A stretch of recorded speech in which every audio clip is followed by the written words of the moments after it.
just started my business newly when I was into my buying and selling. Exporter, importer, Iggy.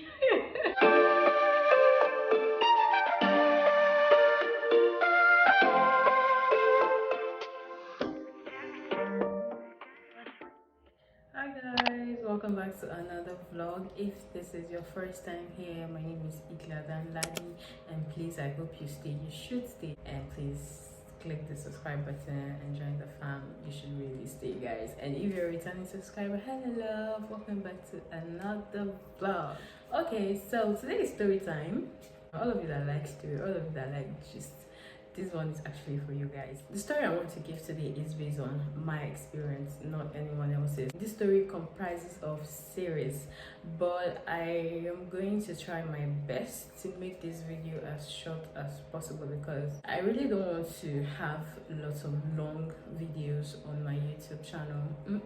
So I'm going to try my best to make the story very short because it's a very long story. I really begin from so a couple of years back, I was still in school then. I was still in uni, and I had just started my business newly when I was into my buying and selling. Exporter, importer, Iggy.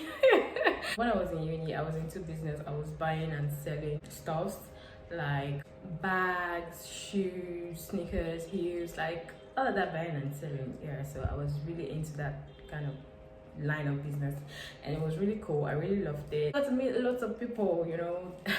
It was really fun being in school and knowing that, oh, you had something going on for you and this is what you do, you know. People who are looking for bags or sneakers or all of that would just be like, oh, okay, I know someone, I can actually refer you to someone. So it was really pretty cool.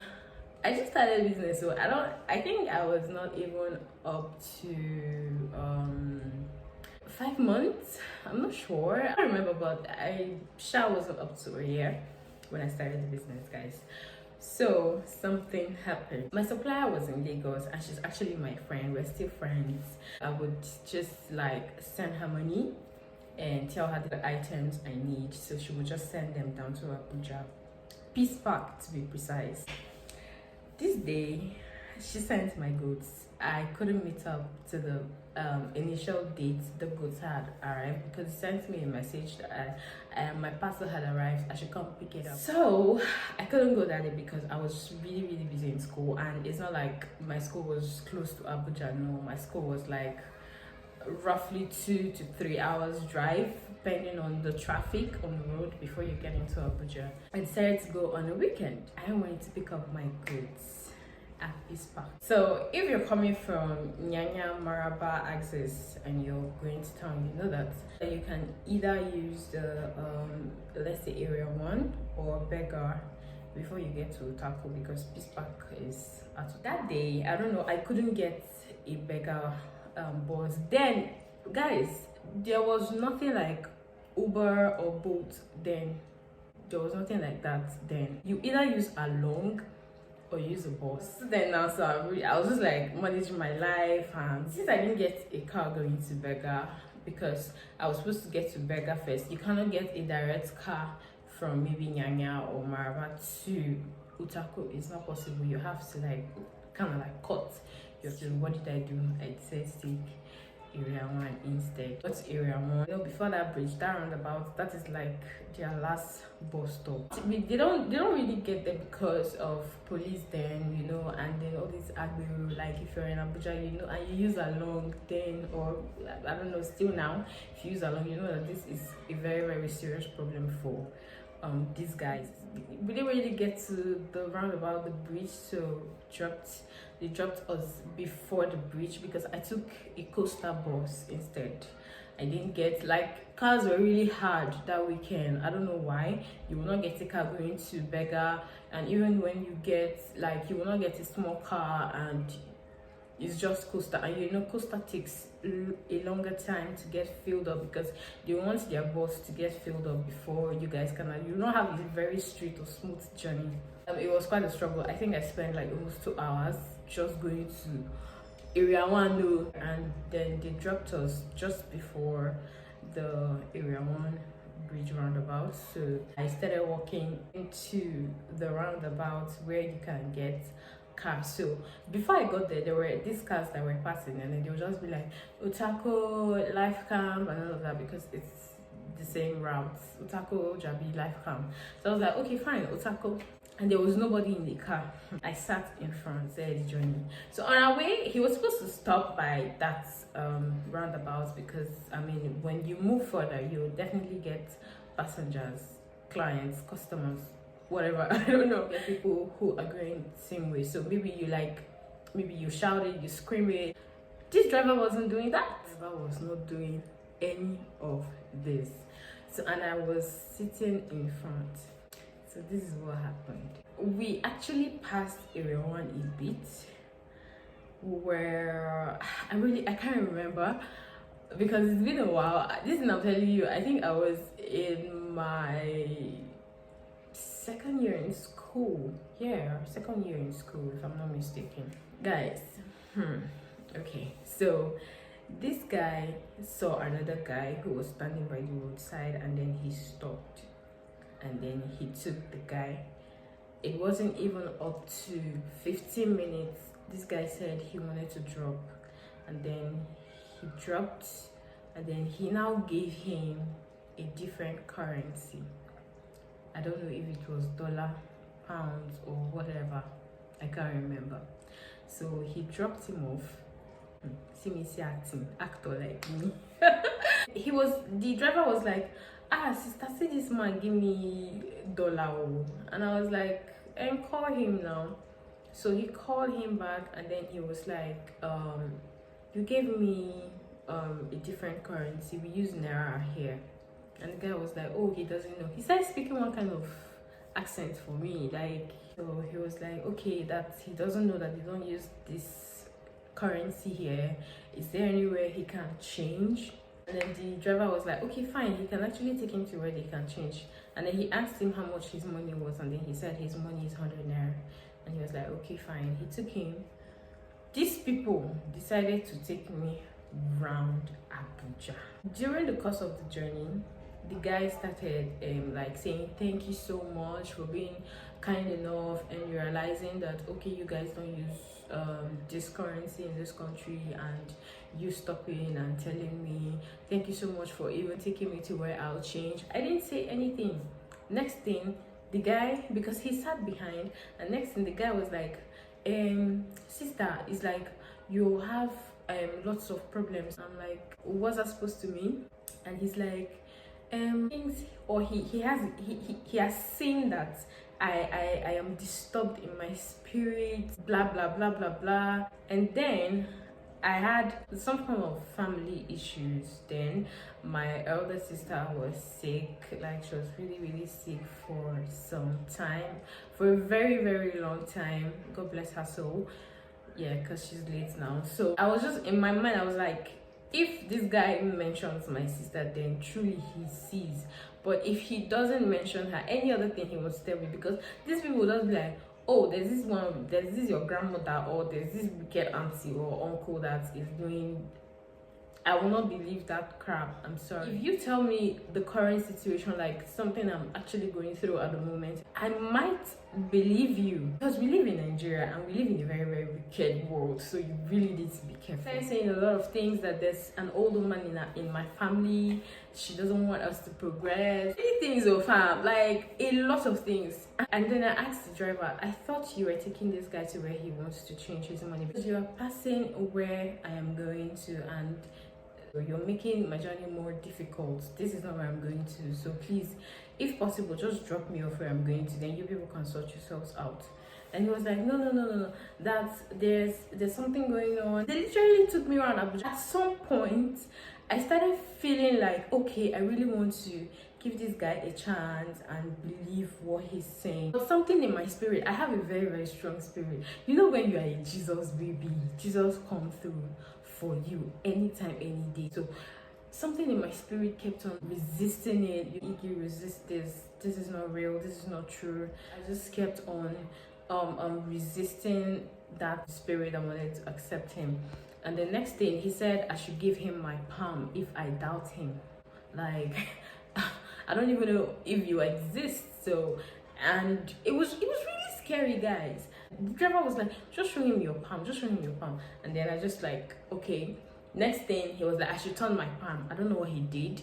And the next thing, I saw saliva. Hey, Jesus. I started screaming inside the car. And then I told them to drop me at Peace Park, where I am actually going to. Said, okay, this one last test. If I don't believe, then they will drop me off where I'm going to. Somewhere first, and then they said I should count. There were a number of poles, and they said I should count 3 poles. The first 2, and then the third one that I would see the face of the person that is responsible for my misfortune. And I was like, I am not misfortuned. I am very, very fortunate. I don't have any problems. I don't know what you're talking about. And then they were like, trying to convince me, and something in my spirit kept on, because it wasn't really ordinary, because at some point I started giving in. I started wanting to believe, okay, these guys are actually saying the truth and all of that. So, but something in my spirit kept on pushing, and like, We passed the first pole, the second pole, and then when we were about getting to the third one, I said, no, stop here. And then he stopped. I said, why did I ask them to stop? And it was like something bigger in me was like controlling them, because if they had something, or I really don't know where they were coming from or what they had done, the charm or whatever, but I know that me talking to them, they will not listen. But something inside me, anytime I open my mouth to say something, like, they're really scared. I don't know if they were amateurs or I don't know if they were amateurs, but something in me was really, really commanding. Stopped, and then I told them, take me to Peace Park now. Guys, the driver reversed and took me to Peace Park. When I got home, I called my cousin and I told her this is what happened to me. I don't know if they were scammers or ritualists or kidnappers. I really don't know who or what they were. And guess what she told me? She told me that her elder sister actually fell into their hands a couple of days back, that they told her some things. She came back home, she started crying, and then they demanded for 150,000 naira. And guys, she gave them that money. This country, like, this, I am not telling you someone else's story. Like, I mean it, like, I am for real. Something that happened to me, not once, twice. She told me that, and I was like, wow. So it's like they kind of like hypnotize you, tell you lots of things. It makes you sober, and then next thing maybe they be like, okay, bring certain amount of money, and at that point you wouldn't even know what you're doing. Just give them this money, and it was really shocking, because I mean, I have never experienced that in my life. Since that day, I was really cautious of the kind of cars I enter. Like, I have this very strong instinct. If it says, okay, go through, I go through. If it says, no, don't go through, it's not really clear, I don't think it makes any sense, I don't. So sometimes, if you have a very strong instinct and it's not, you want to do something, even when I want to go out, I might want to go out, but something in me be like, no, Iki, don't go out. I don't. That's just the truth. The second time, I was actually on my way to pick up my goods as usual. This one I'm telling you was like after a month, same thing happened. I took a car at that same spot. I took a car, and then we were headed to Taco, and then at that same spot where the first car I took, he picked him up, and then after like 15 minutes, the guy said, okay, this is where he wanted to drop. The guy dropped. I was seated in front. So this guy dropped, and then he brought out a foreign currency. Immediately he brought out that foreign currency, I just opened the car, and then I dropped, and then the guy entered the car, and then they drove off. And I was like, really? So this is what these guys do? And then in their mind, they'll be like, oh, this girl, she don't already sabi us, and she don't already know, say, oh, this is what we do. Like, it was just like I was in a Nigerian movie. I know I'm into movies and all of that, but I promise you, this was different. It was more like I was for real. It was more like I was in a movie. Like all these things I see in Nollywood, and It was really scary, convincing, and guys, I was so scared. Since that day, anytime I am going to area 1 or Bega, I will never move in. I will never do that. I always go to the park.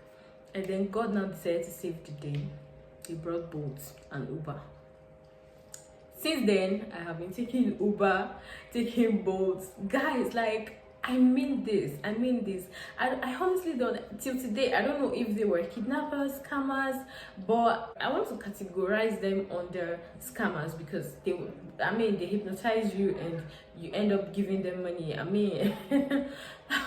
I honestly don't know what to call that. Experience was really, really terrible, and I know that a lot of people in Abuja have actually fallen victim of these kind of things, and people don't get to talk much about it. And I honestly didn't hear people talk about it then, when it was really, really rampant and all of that. And then, you know, when you are so reckless and all of that,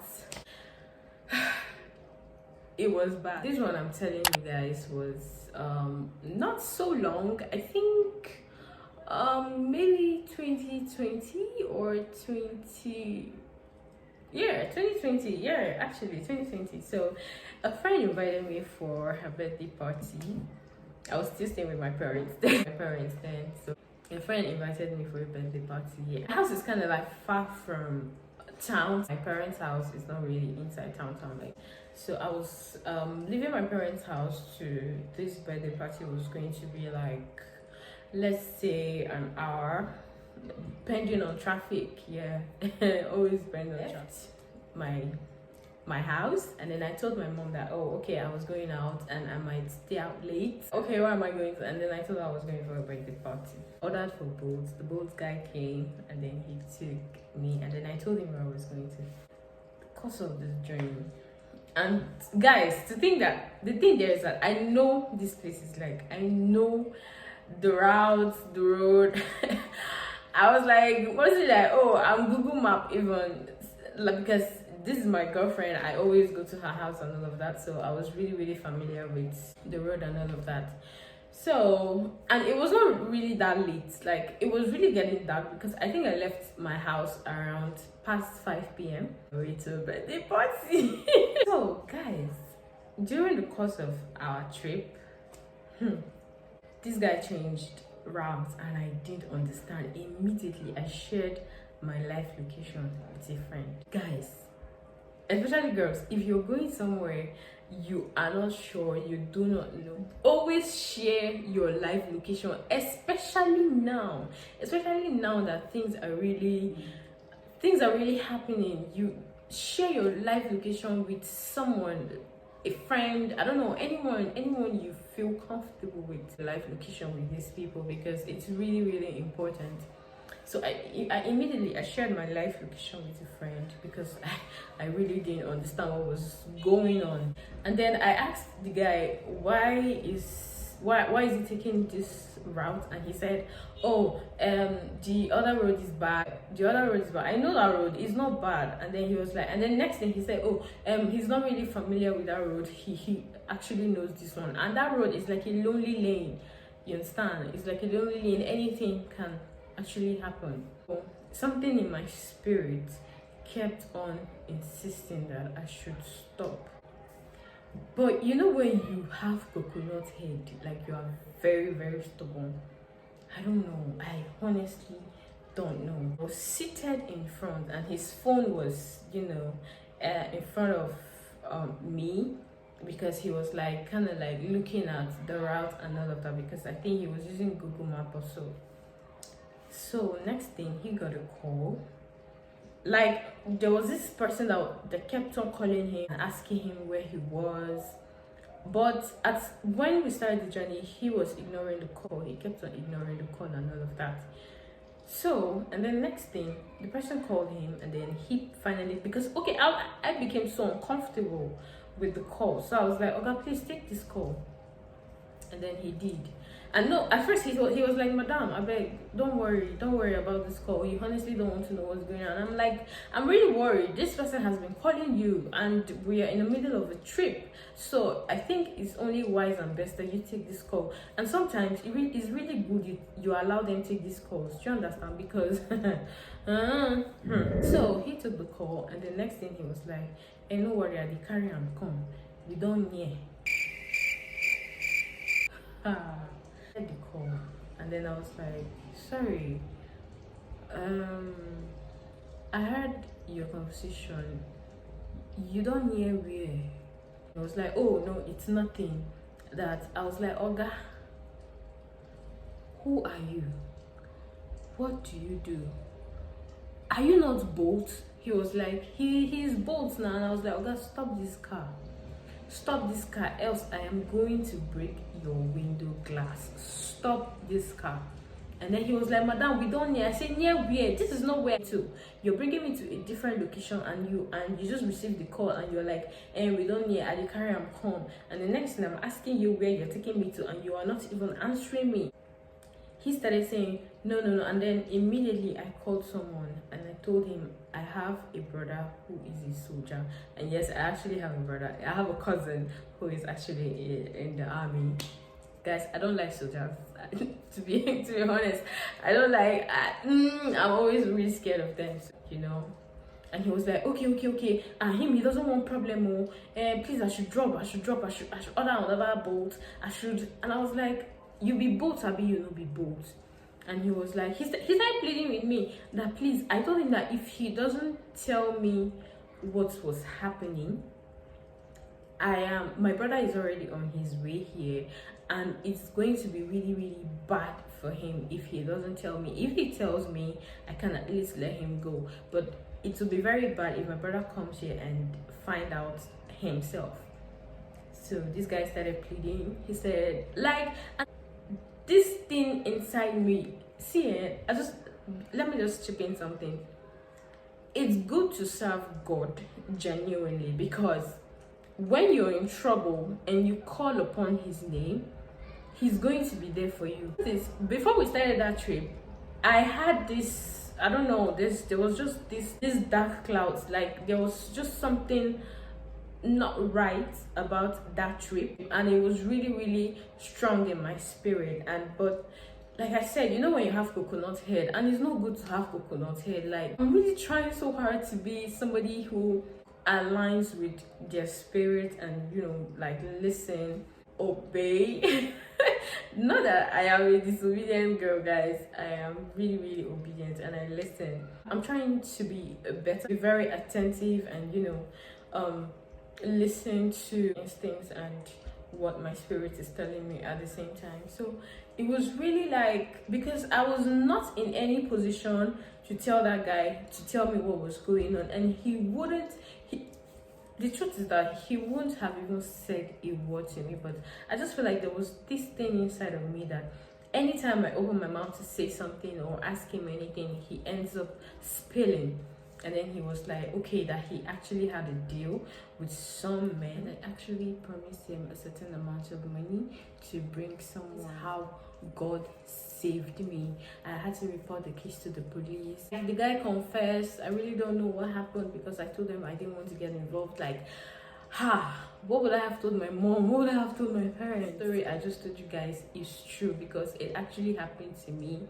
And I just want to share, and, you know, I just want to say, if you're going out, please always try to share your life location, and always listen to your instincts, your spirit, whatever it is, especially when you have doubts. Okay, so I'm really hoping that you enjoyed my story, and that this story was really helpful to you. If it was, please leave your comments in the comment section, and please don't forget to give this video a big thumbs up if you end up enjoying it. And if you haven't subscribed, just what are you doing? Like, what are you doing?